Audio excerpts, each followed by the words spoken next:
Let me show you how to break down a whole chicken.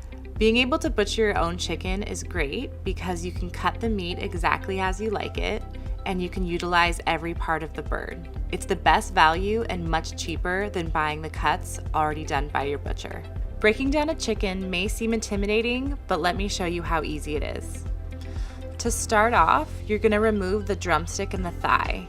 Do a small slit in the skin between the breast and the thigh and run your knife along the spine. Use your thumb to find the joint. Push the whole drumstick back and the joint will pop out of place. Now you know where to run your knife through, so you're cutting just through meat and you don't have to cut through any bone. Continue cutting along the spine to get as much of the thigh meat as possible. Flip it over and repeat on the other side. Again, you're going to do a small cut on the skin between the drumstick and the breast, and then push back to pop out the thigh joint so you know right where to run your knife through so you don't have to cut through any bone. If your cuts aren't perfect, don't worry, you're going to get better with practice the more you do this. Next, you're going to cut off the wing, lift it up as if it's the shoulder, and cut underneath the joint. I like to do it while I'm holding it up so that my knife can easily find the joint and run right through the cartilage.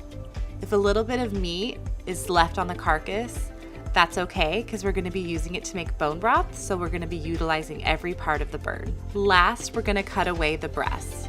To start, do a long slit down the center to reveal the breastbone. And let the knife do the work for you. Continue doing long pulls and eventually the whole breast will be cut away from the ribcage. If you like your chicken breast skinless, you can pull the skin off at this point.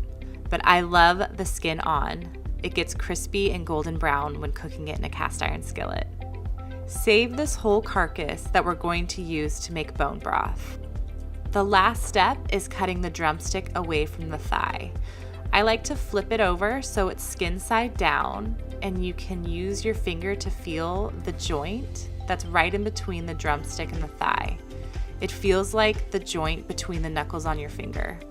You're going to do a long pull to pull your knife through, and it should go through very easily. If you're hitting any resistance, you probably hit the bone. Look for the knuckle again and cut right through the groove. And just like that, we have broken down the whole chicken. You can now be your own butcher.